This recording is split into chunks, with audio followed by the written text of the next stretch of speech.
So welcome to another River Publishers book discussion. This time I have with me Casey Latham from Keysight Technologies to discuss the new book, Understanding Communication Systems Principles, a Tutorial Approach, which acts as an introduction to the field addressing the principles of communications and sensing systems.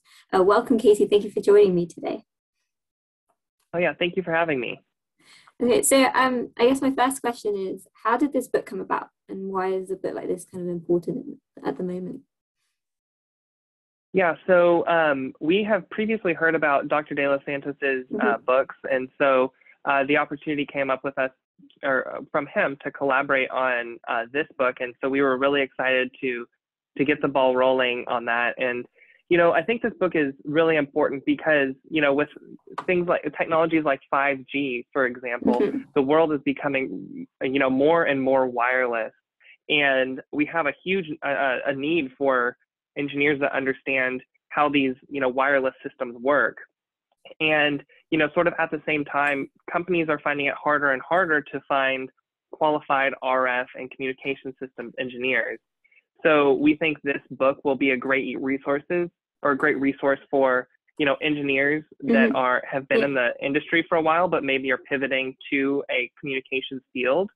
And then also for students that are looking for a practical approach to communication systems.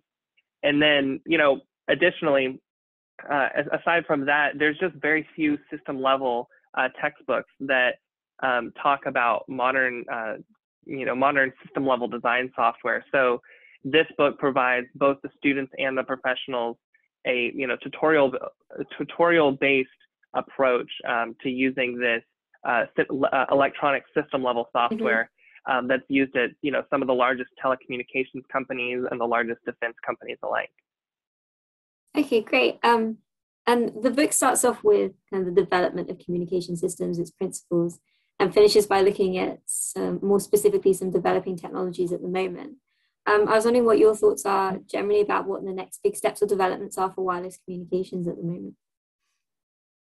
Yeah, so that's another good question. So you know, starting with, you know, 5G is really big right now, but there's a lot of stuff coming down the pipeline for like what's coming next. And so right now, like a 5G network is based on, you know, base stations and small cells that are on the ground. And so we have, we can go up from there. So there's 5G NTN, which is non-terrestrial networks.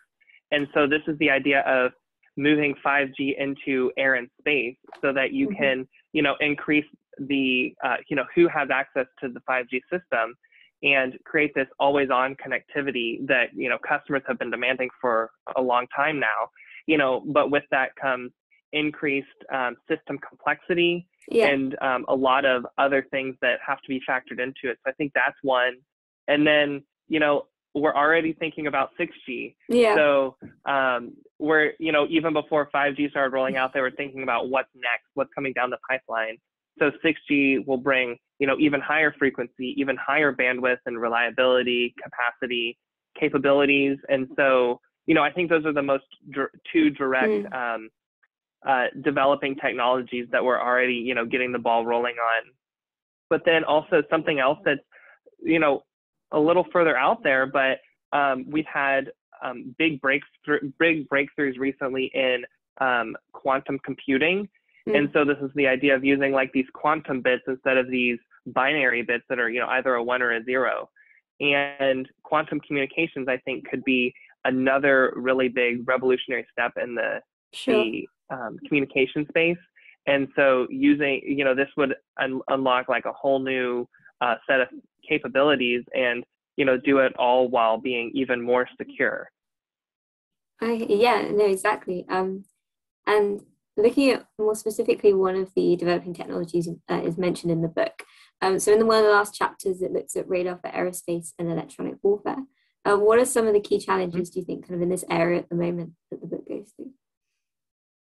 Yeah, so when it comes to both of these, one of the things that'll never go away is the need for high bandwidth and higher frequencies. So those have always, you know, been big in this space.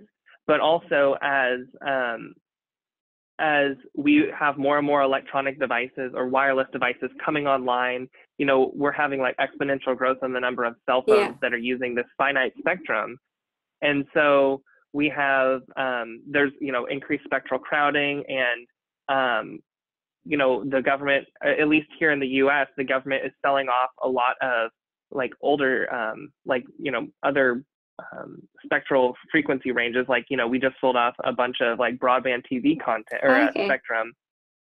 And so what the radar systems now are trying to look at doing is, can we take this spectrally crowded environment and make sure that our radars can still operate in it, and then also be frequency agile and adaptive, so that they're not only fixed to one specific frequency like they have been in the past. And then also, you know, things such as miniaturization, making it so that the radars don't take up a huge area, that they can be transported to different regions easily, and also do this to reduce the cost of the radars, and to reuse some of the designs so that these defense systems are more deployable and supportable. And then I guess the last thing that I would say is, with 5G, one of the big things was that we have these phased array systems that we're using, but in radar and electronic warfare, these phased arrays are becoming even more useful, because now you have these advanced electronically steerable antennas that can do more with a smaller area and taking up a smaller area. So this can help to put these radars on even more equipment, so that we can bring these advanced radar capabilities to, you know, even more applications.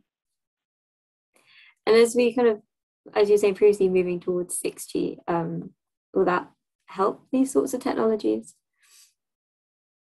Yeah, I think we're probably at like a crossroads where we have a lot of, where nothing's really developed like completely independently of the other thing, because we're having like almost like a renaissance of different technologies that are, you know, they're coming up with their one use case, but then other engineers, other designers are like, wait, we could take those basic principles and apply them over here. And so, yeah, I think we're having that same with 5G, with radar, with 6G. We're all sort of using like this phased array concept, this MIMO concept. And I think, you know, that's only, you know, one place where this is used.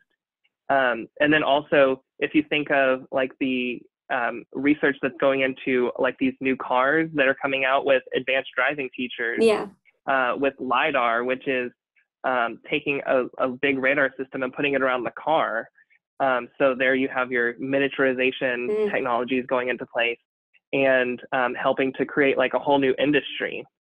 And that wouldn't have like, I don't know, you know, it may have come across or come up with it on its own, but now we have 5G, 6G, like radar developments that are all sort of feeding in and making that possible.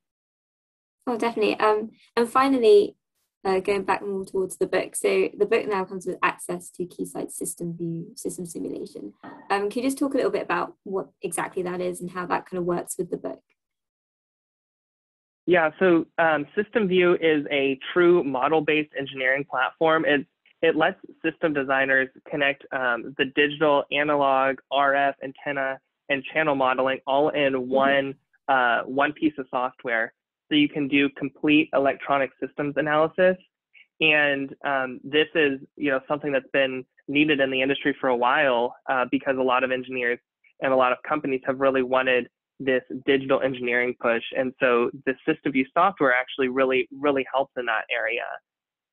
And then this book does a great job of providing some realistic tutorials and examples.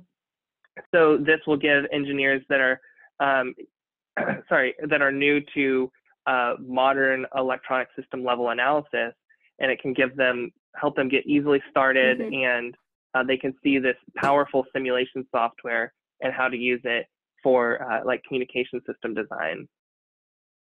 Okay, fantastic. I'm afraid we have to end it there, but thank you very much for joining me today. Oh yeah, thank you for having me.